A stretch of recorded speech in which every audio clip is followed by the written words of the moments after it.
नमस्कार। साइटिका या slip disc ये एक ऐसा पुराना दर्द है ना जो जिंदगी को बहुत मुश्किल बना देता है। खासकर जब सर्दियां आती हैं या फिर जरा सा आगे झुकना पड़ता है तो ये तकलीफ और बढ़ जाती है। लेकिन सोचिए, क्या हो अगर इसका हल किसी बाहरी दवा में नहीं बल्कि हमारे शरीर के अंदर ही मौजूद हो। आज हम आचार्य ब्रजमणि जी के 20 साल के गहरे अनुभव और रिसर्च पर आधारित एक सेल्फ हीलिंग मतलब एक स्वयं उपचार विधि को समझने वाले हैं।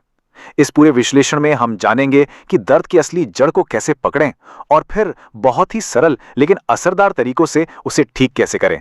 तो चलिए शुरू करते हैं। आचार्य जी का ये सिद्धांत ही इस पूरी समझ का आधार है। देखिए, पुराने दर्द के लिए अक्सर हम बाहरी इलाजों पर ही निर्भर रहते हैं ना, लेकिन ये सोच हमें याद दिलाती है कि असली हीलिंग की जो शक्ति है वो हमारे अंदर ही है। अपने स्वास्थ्य की जिम्मेदारी अपने हाथों में लेना, यही इस पूरी विधि का पहला और सबसे जरूरी कदम है। तो सवाल यह है कि इलाज शुरू कहां से करें। आचार्य जी के अनुसार शरीर की ज्यादातर समस्याओं की जड़, खासकर जो बैलेंस बिगड़ने से जुड़ी तकलीफें हैं, वो हमारी नाभि से जुड़ी होती हैं। ये हमारे शरीर का सेंटर ऑफ ग्रेविटी है और अगर ये अपनी जगह से जरा भी हिल जाए तो पूरे शरीर के ढांचे पर इसका असर पड़ता है। इसलिए सबसे पहला काम है अपनी नाभि की जांच करना। तो ये पता कैसे चलेगा कि नाभि केंद्र अपनी सही जगह पर है या नहीं। इसके लिए किसी मशीन की जरूरत नहीं है, बिल्कुल नहीं।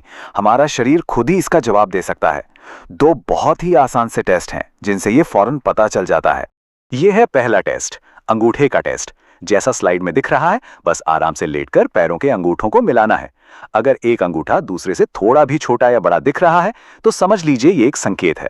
माना जाता है कि जब नाभि खिसकती है तो ये वरुणी और पूषा जैसी शरीर की मुख्य ऊर्जा नाड़ियों में एक खिंचाव पैदा करती है और वही खिंचाव हमें इस तरह के बाहरी असंतुलन के रूप में दिखाई देता है। और दूसरा इशारा छिपा है हमारी हथेलियों में। देखिए, जब हथेलियों को ऐसे आपस में मिलाते हैं तो ये जो मुख्य रेखाएं हैं ना, इनका मिलना शरीर की सिमेट्री मतलब एक तरह के संतुलन को दिखाता है। और अगर ये रेखाएं आपस में मिल ही नहीं रही हैं, ऊपर नीचे हैं, तो ये एक और साफ संकेत है कि शरीर का जो अंदरूनी बैलेंस है वो बिगड़ा हुआ है। और जब तक ये बैलेंस ठीक नहीं होगा तब तक दर्द से पक्की राहत मिलना मतलब परमानेंट रिलीफ मिलना बहुत मुश्किल हो सकता है। अच्छा, एक और बात पर ध्यान देना बहुत जरूरी है। कुछ हेल्थ कंडीशंस इस समस्या को और भी बढ़ा सकती हैं।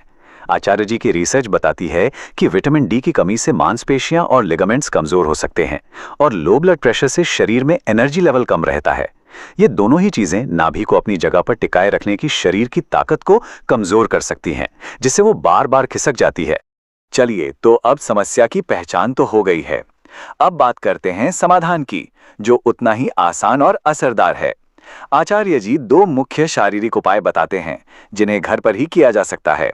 एक खास तरह की मालिश और कुछ टारगेटेड एक्सरसाइज। पहला उपाय है मालिश। इसके लिए तेल बहुत जरूरी है। वैसे तो आचार्य जी घिया यानी लौकी के तेल को सबसे अच्छा मानते हैं, पर कोई भी तेल चलेगा। इसे पैरों के तलवों और हथेलियों पर लगाकर किसी पेन या अंगूठे से इन एनर्जी चैनल्स या नाड़ियों पर दबाव डालना है। दबाव बस उतना ही हो कि हल्का मीठा दर्द महसूस हो।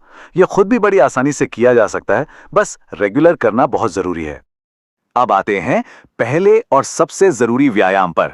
यहां पर इसका क्रम मतलब सीक्वेंस बहुत मायने रखता है। एक पैर को छाती तक लाना और फिर उसे पूरी तरह सीधा करना, यह निचली पीठ और हैमस्ट्रिंग को धीरे धीरे खोलने में मदद करता है। अगर जल्दबाजी में दूसरा पैर उठा लिया तो वो पूरा खिंचाव नहीं मिलेगा। ये एक्सरसाइज सीधे सीधे कमर के निचले हिस्से और साइटिक नर्व पर दबाव कम करने में मदद करती है। इसे एक सेशन में कम से कम 5 बार तो दोहराना ही चाहिए। ये जो दूसरा व्यायाम है, ये जांघ के अगले हिस्से और पेट की मांसपेशियों पर काम करता है, जो अक्सर पीठ दर्द का कारण बनती हैं।